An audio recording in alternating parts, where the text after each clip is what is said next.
Syllabus में हमें 2 type की एनर्जी के बारे में पढ़ना है, that is kinetic energy and potential energy. But forms बहुत सारे होते हैं। अगर मैं फॉर्म्स ऑफ एनर्जी की बात करूं तो एनर्जी को कई सारे फॉर्म्स में कन्वर्ट किया जा सकता है।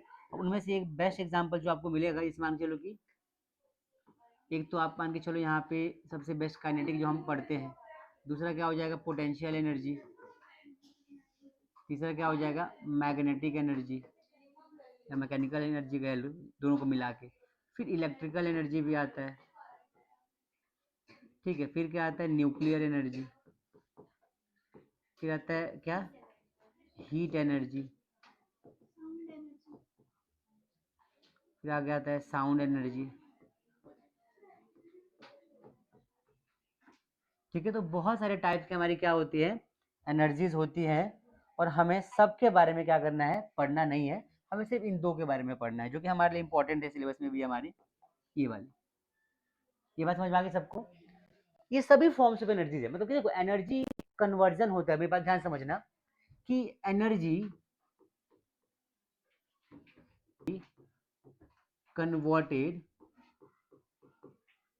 From one form to another, one form to another. मतलब क्या, ध्यान से समझो कि एनर्जी को एक फॉर्म से दूसरे फॉर्म में कन्वर्ट किया जा सकता है, क्योंकि आजकल के टाइम में जो हम मैक्सिमम एनर्जी का सोर्स बना रहे हैं वो इलेक्ट्रिसिटी बना रहे हैं। सुनना, इलेक्ट्रिकल एनर्जी की अगर हम बात करते हैं बच्चों, कौन सी एनर्जी की बात करते हैं इलेक्ट्रिकल। इलेक्ट्रिकल की खास बात क्या होती है कि ऐसी एनर्जी होती है जो पॉल्यूशन फ्री है, पॉल्यूशन क्या है फ्री है, साउंड फ्री है, एनवायरमेंट क्या बोलते हैं कि इको फ्रेंडली है, और फ्लेक्सिबल बहुत है। फ्लेक्सिबल का मतलब क्या होता है, जैसे कि करंट तुम्हारे घर के किसी भी कोने में आराम से पहुंच सकते हैं, कार थ्रू लेके चले जाओ। अभी तो आपके घरों में अभी हम जहाँ पे इलेक्ट्रिसिटी फ्लो हो रहा है, क्या कोई साउंड आ रहा है इसका? आ रहा है कोई साउंड? नहीं आ रहा। क्या कोई इससे धुआं निकल रहा है? जब बहुत ओवर होती है कोई चीज़ तो प्रॉब्लम होती है, अलग बात है। फिर क्या नॉर्मल कंडीशन में कुछ हो रहा है ऐसा? ना साउंड है, ना नॉइज है, ना पोल्यूशन है। सो बेसिकली इलेक्ट्रिकल एनर्जी कह लो, इलेक्ट्रिकल एनर्जी इको फ्रेंडली। पहला एडवांटेज हमारा ये होता है कि पॉल्यूशन फ्री है, साउंड फ्री है, इको फ्रेंडली है, और ये फ्लेक्सिबल है। ऐश ऐश प्रोड्यूस नहीं करता। आप जब भी कभी कुछ चीज जलाओगे तो हीट मिलेगी आपको। हम इलेक्ट्रिसिटी की हेल्प से बिना किसी चीज के हीट प्रोड्यूस कर सकते हैं, बिना बिना ऐश के। बात समझ में आ रही है? बिना राख। बेसिकली ये सबसे इजी है। अब एनर्जी को क्यों किया जाता है? क्योंकि देखो एनर्जी जो है बनाई किसी और जगह पे जाती है, बनाते किसी और फॉर्म में है, कन्वर्ट किसी और फॉर्म में किया जाता है, ताकि हम उसको इजीली आसानी से हर जगह पे यूज कर सकें। ये मेन हमारा पर्पज होता है इलेक्ट्रिसिटी मतलब एनर्जी को यूज करने का। तो एनर्जी को एक फॉर्म से दूसरे फॉर्म में कन्वर्ट करने को बेसिकली बोलते हैं ट्रांसफॉर्मेशन ऑफ एनर्जी। क्या बोलते हैं?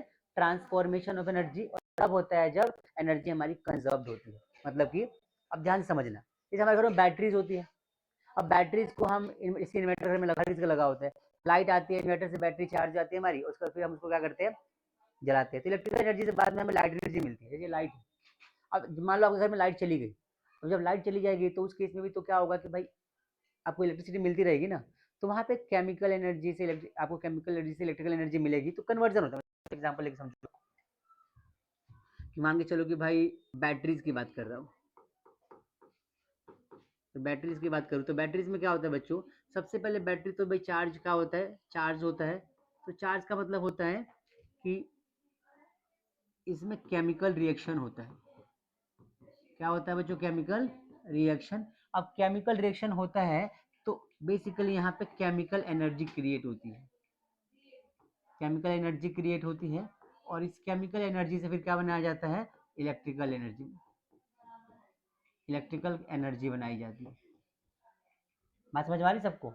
तो केमिकल एनर्जी से क्या बनाई जा रही है इलेक्ट्रिकल एनर्जी, और ये जो इलेक्ट्रिकल एनर्जी हमारे पास है ये हमारे बहुत यूजफुल होती है। दिस प्रोसेस इज कॉल्ड, अब यहाँ पे क्या देखा हमने कि केमिकल एनर्जी से इलेक्ट्रिकल एनर्जी बना दिया हमने, तो यहाँ पे कन्वर्जन हो गया। क्या हो गया बच्चों? कन्वर्जन हो गया किसका? एनर्जी का। छोटा सा एग्जांपल है कि एनर्जी कन्वर्जन कैसे होता है, बट इतना समझो कि एनर्जी मतलब कन्वर्जन होता रहता है, और हमारी एनर्जी कंजर्व होती है हमेशा। एनर्जी क्या होती है? कंजर्व होती है। देखो एनर्जी जो हमारी है टोटल एनर्जी जो होती है बच्चों, क्या होती है? Total energy is equal to sum of kinetic energy plus में पोटेंशियल एनर्जी को हम कंसीडर करते हैं, और इसी को बोलते हैं मैकेनिकल एनर्जी। क्या बोलते हैं? Mechanical energy. तो काइनेटिक प्लस पोटेंशियल के मिलने से बनता है बच्चों। अब यहाँ पे खास बात क्या है कि टोटल एनर्जी जो हमारे पास है is always conserved, always conserved. मतलब क्या होता है कि टोटल एनर्जी हमेशा क्या होती है? कंजर्व्ड होती है। अभी से 1000 साल पहले जो हमारे यूनिवर्स में जितनी एनर्जी होगी ना, अभी भी उतनी ही एनर्जी हमारी यूनिवर्स में है, ये कभी खत्म नहीं होती। होता क्या है? कन्वर्जन, एक फॉर्म से दूसरे फॉर्म में। अब यहाँ पे क्वेश्चन बनता है एग्जाम में कई बार तरीके से, एक बहुत बार एग्जाम में यहाँ पे इंटरेस्टिंग क्वेश्चन बनता है। क्या बनता है? सुनना ध्यान से, क्या क्वेश्चन बनता है बच्चों? तो क्वेश्चन ये बनता है, if energy is conserved,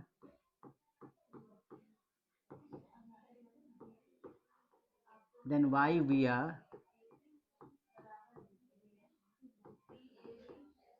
looking for alternate source of energy। Exam में कई बार क्वेश्चन आया क्या कि if energy is conserved then why we are looking for alternate source of energy.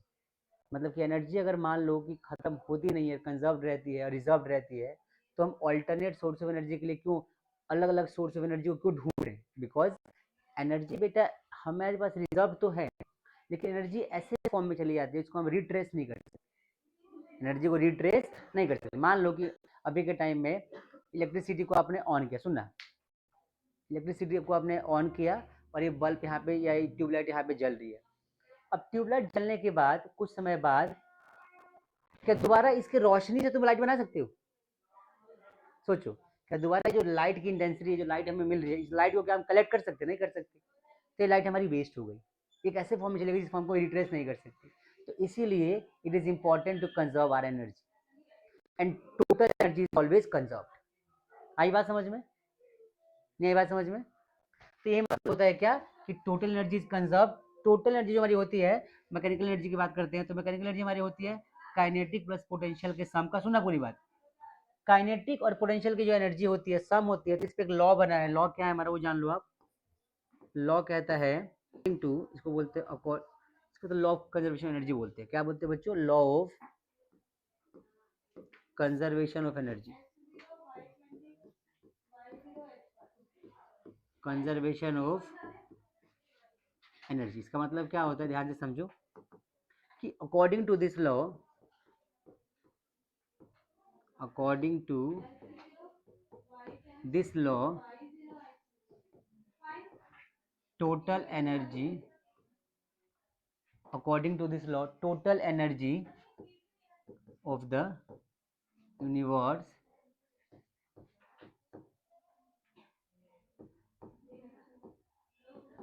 is conserved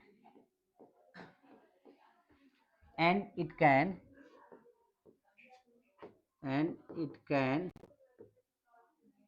only be transferred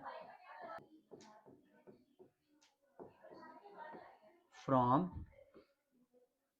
one form to another। इसमें का बहुत important add किया जाता है कि लिखता हूं मैं, एनर्जी क्या बोलते हैं? एनर्जी कैन, बोलो याद है किसी को? Energy can neither be created